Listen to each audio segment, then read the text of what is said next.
When you say that you want to find love, how serious are you? I recently had someone come to me about a guy she had met. This woman is in her 30s.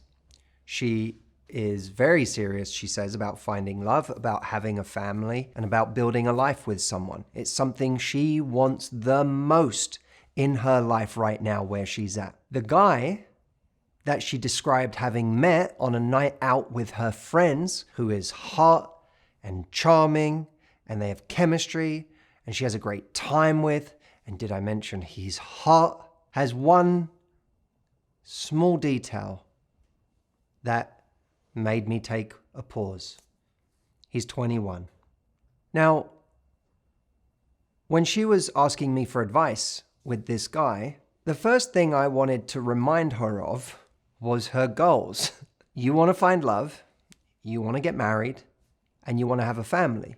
Now, when she described this guy and the things that were causing her some anxieties, one of them was that she had talked about the fact that she wants marriage and kids, and he hadn't thought about it, which, of course he hadn't.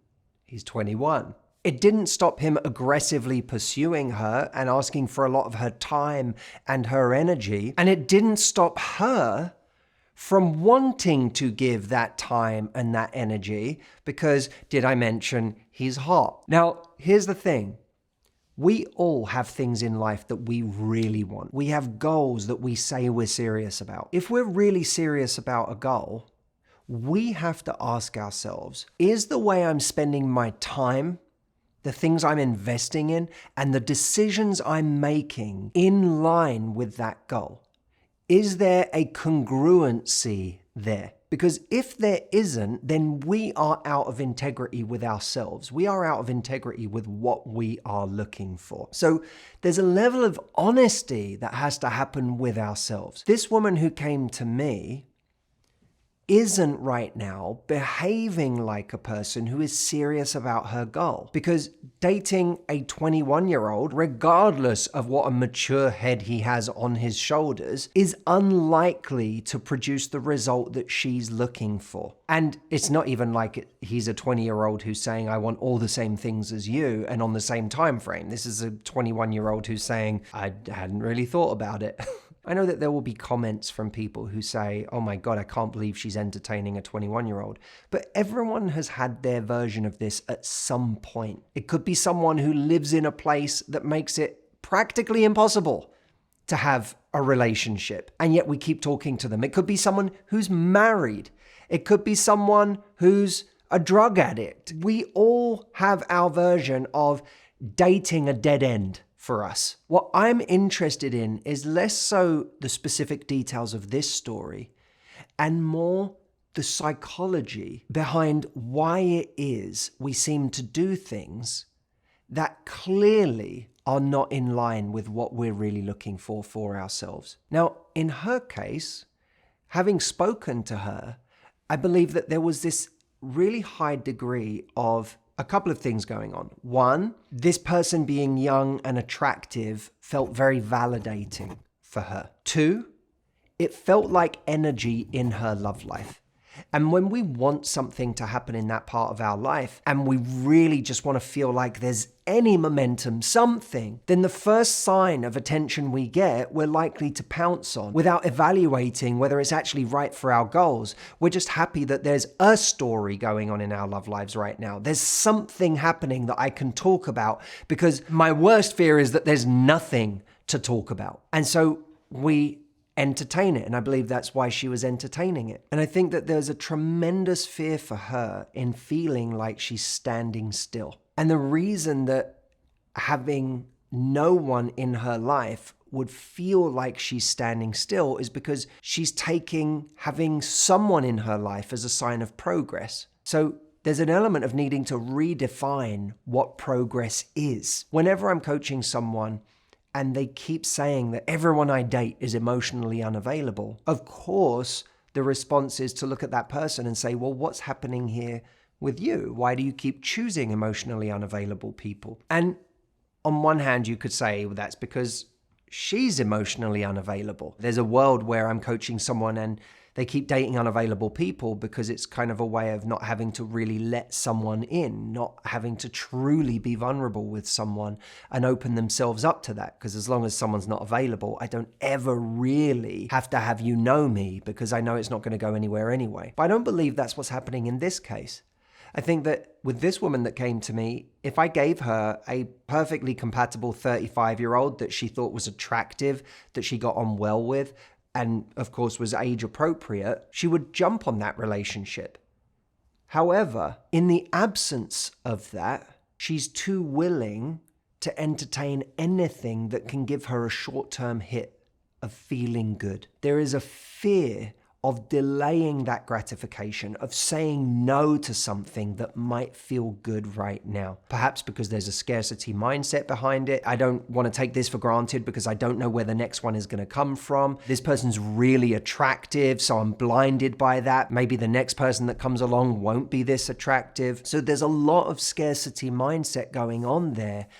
And of course, just the excitement and the good feelings of doing something that feels good. We've all been in that place before, just doing something because it feels good without questioning whether it actually serves our longer term goals in life. But how do we measure the seriousness of our goals, or how seriously we take our goals? By the sacrifices we are willing to make to achieve them. That is how we show that something is actually very important to us. That's how we honor that goal. And that's not just true in love, that's true in business, it's true everywhere. In business, if you have a project that you know, for a company, this is gonna be the project that is gonna move us forward. This is gonna be the life-changing thing if we can get it done. We show our seriousness towards that project by what we're willing to say no to. There might be opportunities that come along that are exciting, that are attractive, that make some money, that are fun, that feel like novel projects that are, grab our attention.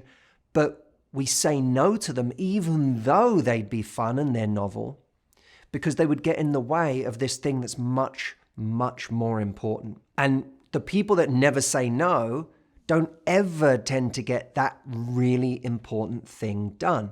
In love, the people who can't say no to the wrong thing have a really hard time achieving their goal of finding the kind of sustainable relationship that they've been looking for. Last week, I interviewed Matthew McConaughey, which is a pretty cool sentence to say. And how did that go, Jameson? Pretty damn good, man.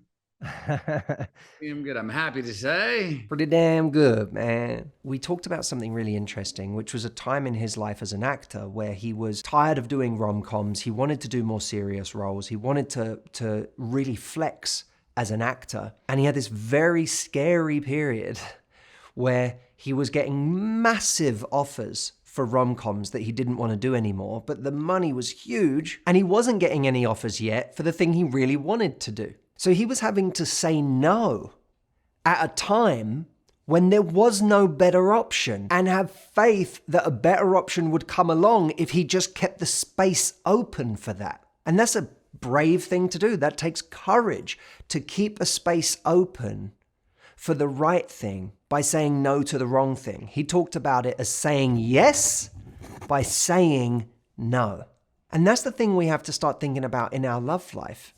When I say no to something that, albeit may represent something exciting and fun in front of me, but will take up my energy, take up space in my life, will take up focus, and will probably leave me heartbroken or hurt at the end of it and feeling perhaps resentful that I ever allowed it to take up so much of my space. When we say no to that thing, we have to stop seeing it as just depriving ourselves. Well, there's nothing else going on in my life. I'm just depriving myself of something fun here. Instead of just seeing it as saying no to something on the outside, we have to start seeing it as saying yes to our longer term goals, to something much, much more important in our lives. In order to do that, we are going to have to get comfortable in ways that we've maybe avoided being comfortable. We're going to have to build an emotional strength and resilience that says, I am going to do what I've been most afraid of, which is to say no even when something better hasn't come along, even when there's just a space in my life. And I'm going to have to breathe into that space and feel okay and feel at peace there a little longer. Because if I am living a life where the moment there's space and someone comes through the door that's wrong for me, but there's someone, I flinch and I break that standard and I break my own goals, we're always going to set back the clock on what it is we really want. And I have watched people, I've been doing this for 15 years now with people all over the world, and I have watched people run out the clock on their lives by continuing to entertain the short-term fix over what it is they're really looking for long-term. And by the way, an added bonus of saying no to the things that don't really serve us is that we really build confidence in ourselves, because it's a way of saying, I am important. My goals are important.